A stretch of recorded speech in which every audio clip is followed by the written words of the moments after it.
Bismillahirrahmanirrahim. On continue le cours de la membrane plasmique avec le dernier grand titre qui est le rôle de cette dernière, le rôle de la membrane plasmique dans la communication intercellulaire. Donc, on commence premièrement. Cette communication intercellulaire peut être due soit à des synapses chimiques, tout ça c'est de la physiologie. Donc, le premier messager, le neurotransmetteur, il est libéré dans l'élément présynaptique qui est lui-même une membrane plasmique, suivi par quoi? Par un récepteur. Ce récepteur, il est situé dans l'élément postsynaptique. Ce deuxième, il est aussi situé dans une membrane plasmique. Donc, toujours, vous êtes en train de voir le rôle de cette membrane plasmique dans la communication intercellulaire, soit directement par le biais des systèmes ou bien par des synapses chimiques avec libération des neurotransmetteurs. On va voir ça dans la physiologie des synapses chimiques, ou bien de façon endocrine. Donc, tout ce qui est injecté, tout ce qui est sécrété dans le sens, donc c'est de l'endocrinologie, donc ce sont des hormones. Le premier messager là, c'est un hormone, il est synthétisé par des cellules dites endocrines. On va voir ça dans l'histologie, en physiologie, on répète.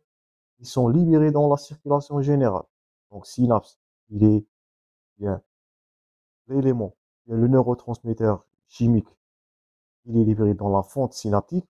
Par contre, les hormones, ils sont libérés dans la circulation systémique, dans la circulation générale. Ils vont agir sur des cellules cibles.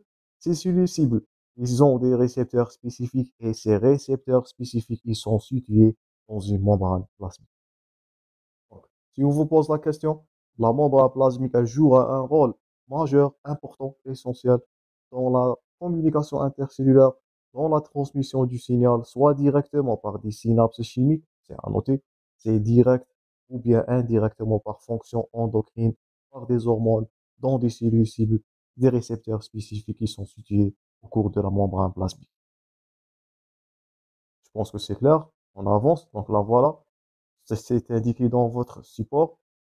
Donc, ce sont des terminaisons où on va noter la sécrétion ou la fusion des vésicules synaptiques par la membrane présynaptique. C'est une membrane plasmique, libération du neurotransmetteur. Ce dernier, il va agir au niveau de la membrane postsynaptique.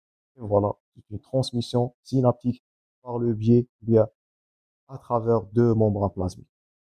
Une autre structure, on avait vu ça dans les compositions de la membrane plasmique, donc c'est les sucres, un élément majeur, vous allez revoir ça en répète en immunologie, c'est le cell coat ou bien le glycocalyx.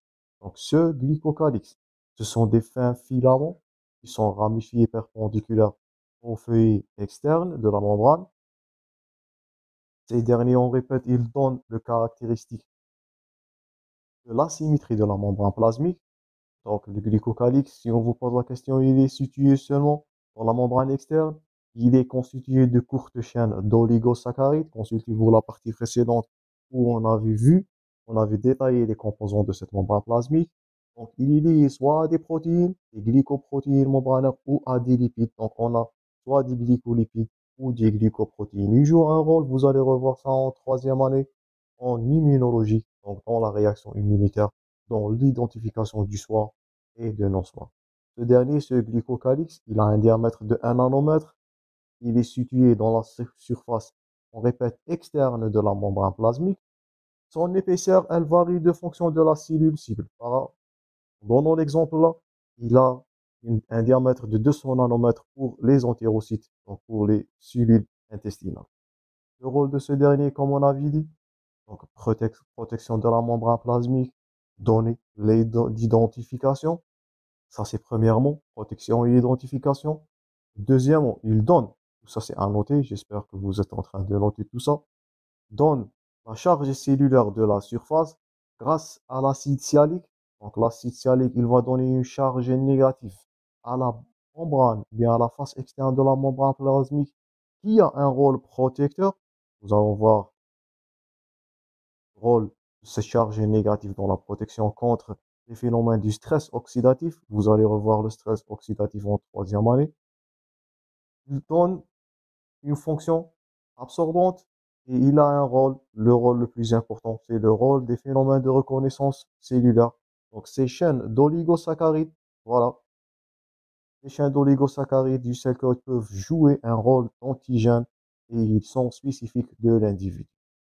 On note aussi dans la membrane externe de la membrane plasmique l'existence du système HLA. Vous allez revoir ça l'année prochaine en immunologie. Donc les deux systèmes du molécocyte antigène, HLA de type 1 et l'HLA de type 2, qui sont des composés de deux polypeptides. Donc voilà, deux polypeptides, deux chaînes polypeptidiques, soit du HLA1, soit du HLA2, sont portés par toutes les cellules d'un individu. Ils vont permettre quoi? La reconnaissance du soi. Donc, si on résume, le rôle de la membrane plasmique, c'est la communication intercellulaire, soit directement par des synapses, libération dans la fente synaptique. On fait un récapitulatif de ce qu'on a vu jusqu'au-là.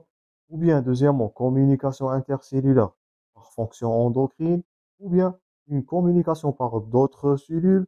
C'est surtout le cell coat qui va jouer le rôle en immunologie, en identification, dans les phénomènes de reconnaissance par les molécules d'HLA, ou bien le non-soi, donc l'antigénicité. Donc, l'HLA, si on vous pose la question, ce système-là, il est retrouvé dans toutes les cellules qui sont nucléées. Donc, ça, c'est pour vous. Vous allez revoir cette notion l'année prochaine. Donc, le système HLA, il est retrouvé dans toutes les cellules nucléées.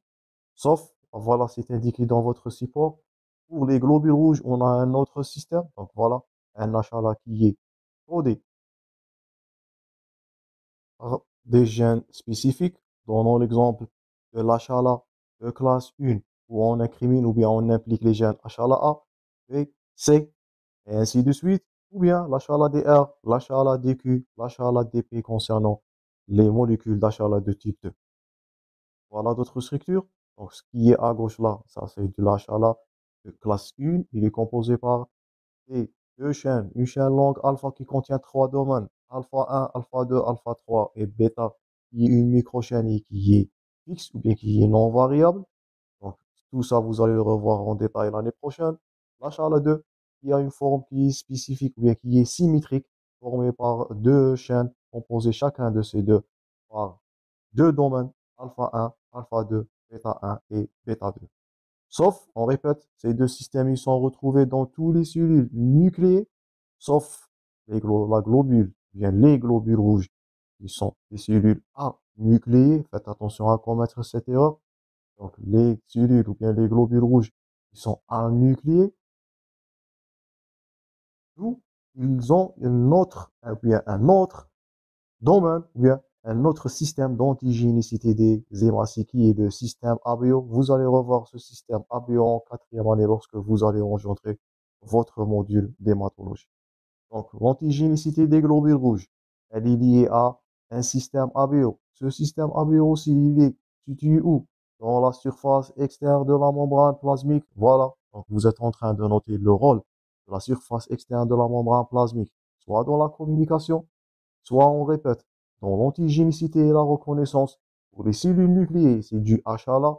Pour les cellules anucléées qui sont les globules rouges, c'est le système ABO qui est retrouvé toujours bien aussi dans la surface externe de la membrane plasmique. Ce système ABO, il est constitué presque, ça ressemble au système HLA, par des chaînes d'oligosides et du cell coat pour les cellules anucléées, pour les globules rouges. Donc, on va arrêter là. On va continuer notre dernier titre, surtout sur le rôle. Donc, pas seulement le rôle de reconnaissance et de protection. Vous allez voir prochainement un rôle très important aussi dans les transports. Comme on avait dit, on va continuer ce dernier titre dans les prochaines vidéos. Merci pour votre attention, bon courage et à la prochaine.